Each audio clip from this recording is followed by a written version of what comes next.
Assalamualaikum warahmatullahi wabarakatuh. Waalaikumsalam warahmatullahi wabarakatuh. Bertemu dengan saya, Wahid, yang akan mempresentasikan tentang hubungan fikih, usul fikih dan qawaid fikih. Jadi yang akan kita bahas yang pertama pengertian fikih, kemudian ada pengertian usul fikih, dan ketiga pengertian qawaid fikih, dan yang keempat adalah hubungan antara fikih, usul fikih dan qawaid fikih. Next. Oke, yang pertama kita bahas tentang pengertian fikih. Fikih itu secara etimologi atau bahasa berasal dari kata faqaha atau fik, yang artinya adalah paham yang mendalam, pemahaman ya. Kemudian secara terminologi, fikih adalah ilmu tentang hukum syara yang bersifat praktis yang diperoleh dari dalil-dalil yang terperinci. Jadi fikih itu adalah ilmu yang sudah diperoleh dari dalil terperinci. Jadi sifatnya sudah aplikatif. Kayak sebenarnya. Kemudian yang selanjutnya ada pengertian usul fikih. Dari kata usul fikih ada dua kata, usul dan fikih.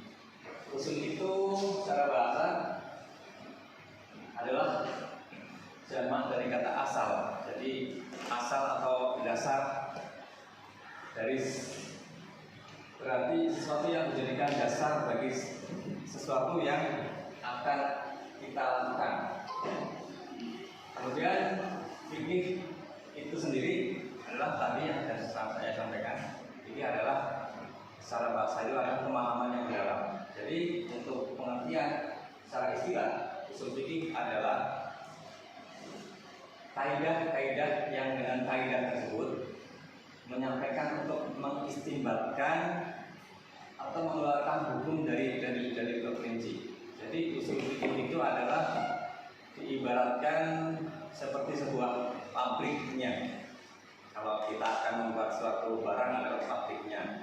Di situ ada dasar-dasarnya bagaimana barang itu dibuat, dari mana asalnya. Nah, itu seperti. Kemudian pengertian qawaid fikih. Secara bahasa qawaid merupakan bentuk jamak dari kata kaidah. Kaidah atau dasar, patokan ya. Secara istilah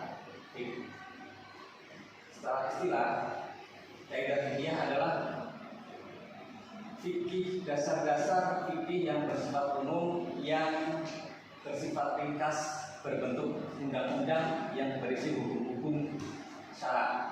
Jadi saat ini kalau qawaid fikih itu sifatnya secara umum.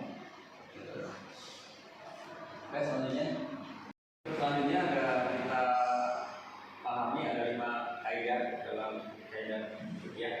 Yang pertama, segala perkara tergantung tujuannya. Yang kedua, keyakinan tidak dapat dihilangkan dengan keraguan. Yang ketiga, kesulitan menyebabkan kemudahan. Yang keempat, kemudorotan dihilangkan. Yang kelima adalah ada kebiasaan ditetapkan sebagai hukum. Ya, hubungannya antara fikih, usul fikih dan qawaid fikih itu yang paling pertama adalah usul fikih. Ya, usul fikih adalah bagaimana cara meramu, membuat jadi suatu produk fikih. Kemudian jadi fikih itu banyak, ada fikih ibadah, fikih jinayah, fikih siasat, fikih munakahat dan sebagainya. Kemudian setelah ada fikih terbentuk ada panduan bagaimana cara melaksanakan ketika fikih itu berhadapan dengan kondisi yang belum memungkinkan untuk melaksanakan fikih yang sudah tertulis. Jadi dengan baik fikih itu bisa dilaksanakan dengan kaidah-kaidah fikih. Oke. Nah, kita ambil contoh ya. Jadi hubungan antara usul fikih dan qawaid fikih. Jadi di sini surat Al-Baqarah yang menerangkan tentang dan dirikanlah sholat dan tunaikanlah zakat. Artinya dengan dasar usul fikih ini, kemudian fikih terbentuk yang namanya kewajiban sholat 5 waktu. Nah, artinya sholat 5 waktu itu adalah wajib.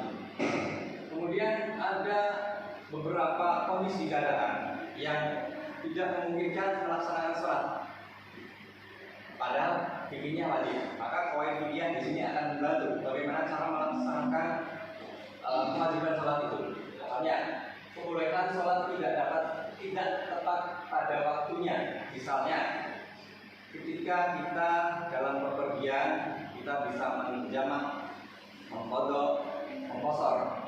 Artinya di sini ada kaidah fikih yang dipakai, yaitu kesulitan menyebabkan kemudahan. Jadi kita dalam kondisi sulit untuk melaksanakan sholat wajib itu, maka kita bisa mengkodok dan menjamak. Artinya, contoh yang kedua, di sini fikih tentang hukum haramnya daging babi. Jadi usul fikihnya diambil dari Al-Quran yang berbunyi sesungguhnya Allah hanya mengharamkan atas memakai darah daging babi dan hewan yang disembelih dengan menyebut nama selain Allah. Tetapi barang siapa terpaksa memakannya karena menginginkannya dan tidak pula melampaui batas, maka juga Allah Maha Pengampun lagi Maha Penyayang. Jadi fikihnya diambil menjadi hukum haramnya daging babi dan daging bangkai, darah dan sebagainya. Artinya di sini babi itu haram, tapi dengan kondisi yang tidak memungkinkan dan harus memakan daging babi, artinya haram itu bisa menjadi halal. Dengan kaidah yang pertama, kesulitan menyebabkan kemudahan. Jadi ketika tidak ada makanan selain babi itu, maka babi itu bisa dimakan. Kemudian kaidah yang kedua, segala perkara tergantung tujuannya. Jadi tujuan kita di sini adalah hanya untuk menyambung hidup. Jadi bukan untuk mengenyangkan perut, tapi menyambung hidup. Jadi poin fikih itu sangat penting hubungannya dengan fikih dan usul.